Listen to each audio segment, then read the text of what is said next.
Stephanie Wainwright is an award-winning Alabama STEM teacher. We interviewed her recently at Fairhope High School in Baldwin County. This is my first year at Fairhope High School. One of the reasons I wanted to come to Fairhope High School was to be involved in their aqua science program. This is a program that is unique to Fairhope High School. We're the only school in our county that has this program. A hands-on program that allows the students to learn about the science of aquaculture. As part of the program, the students are introduced to the concept of aquaculture and the importance of aquaculture. Fairhope High School has a wonderful facility here. We have a lab that has 3 setups inside, and in addition to that, we have 6 more 1,000-gallon tanks in the greenhouse that currently house approximately 100 catfish and some brim and some other assorted fish. So behind me are some of the students from our aqua science class. This is a class that we offer for sophomores through seniors. And as part of the class, they have to learn to maintain water quality and take care of fish, making sure that the fish are healthy. So behind me in the building are 6 1,000-gallon tanks, and each tank has a biofiltration system attached to it. Right now we have about 100 catfish and a few brim in here. The students are responsible for checking the water level on the tanks every day and also testing the water quality. Before they start testing, though, they have to know about what the water quality should be, and that includes knowing the pH, the correct parameters for the fish, knowing the correct temperatures, also the correct ammonia levels. The students come out every day, check the tanks, perform the series of tests that are necessary, and then if we need to do something to the tanks to correct the water quality, then they do that as well. A couple of the tanks this morning had a pH that was a little lower than we'd like for it to be, so the students are adding baking soda to the tanks in order to raise the pH. Students are learning that healthy fish are indicative of aquaculture and the production. And as part of that, they have to learn to recognize if a fish is not healthy. So one of the things that we monitor is how the fish feed. We want the fish to feed every day. We want them to be active because healthy fish eat. And we also want to check the fish for signs of disease. So this morning, some of the students took a couple of samples of fish out and looked at them, and we're looking for things like frayed fins or ulcers or sores that might be present on the fish that would indicate that they might have some kind of a disease or a bacterial infection. All right.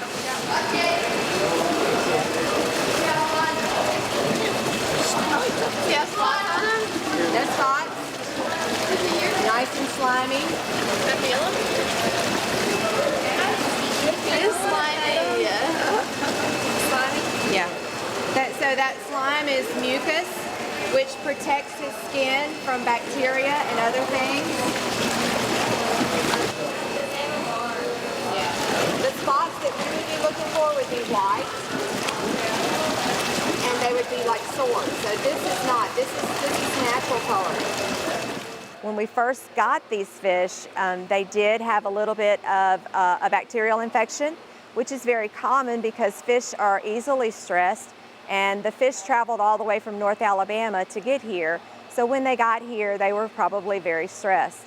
So the next week we did have a couple that had some white spots on them, but we treated them for that with potassium permanganate. And out of the 100 fish that we received from North Alabama, we've only lost 1, and we're approaching 6 weeks. So we think that we've done a pretty good job. This past February, I had the opportunity to attend the Alabama Science Teachers Association iSTEM conference in Huntsville, Alabama. And while I was there, I was a presenter for Hudson Alpha Biotechnology Institute as part of their GREAT conference, which is the Genetic Resources to Empower Alabama Teachers. This was a day-long conference that focused on genetics and genetics research and resources that teachers can use in their classroom. Disorder Detectives is a kit that is produced by Hudson Alpha. It is a kit that teachers use in their classrooms to teach their students about karyotyping. The kit comes with 15 different case studies and focuses on disorders that are related to either chromosome deletions or chromosome mutations, missing chromosomes, extra chromosomes. So you've now told them everything that they need in order to be able to diagnose the patient. They know if it is a deletion, an insertion, if there's a translocation. They know which chromosomes are affected, if there's an extra chromosome, if they're missing a chromosome. They have everything they need. It's a wonderful opportunity for students to be able to do a hands-on activity where they get to see what a geneticist might do in their everyday life with the chromosomes.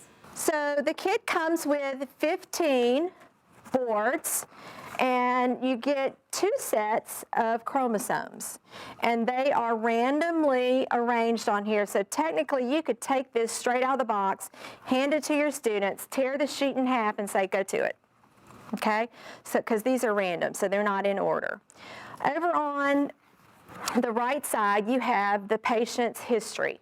And so on page 78 in your book, you've got the student worksheet that they would complete to go along with this activity. This fall, Carolina Biological will be carrying the kit, and so now teachers all over the United States will be able to order this kit and use it in their classroom.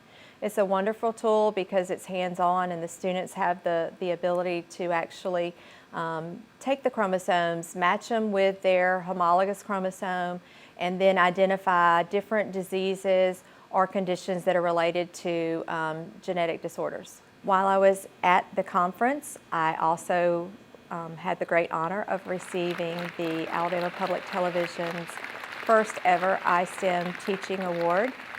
That was a great honor, and the people were amazing. I was flattered to have been chosen for that.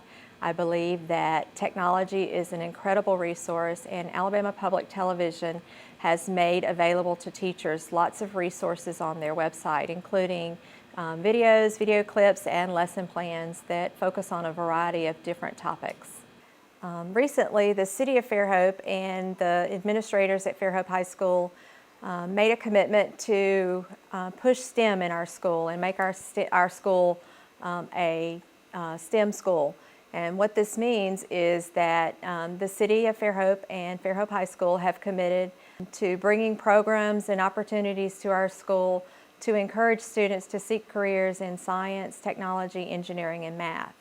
It's estimated that about 80% of jobs that are new jobs are going to require students to have training in math, science, and engineering. And 50% of our technical workforce will soon be retiring. And so that means that now more than ever, we need more students to be inspired to pursue careers in these fields. In order to make the U.S. more competitive, our students have got to be able to compete on a global market. And by emphasizing STEM in our school, we hope to be able to give our students the tools that they need so that they're better prepared to go out and seek those jobs.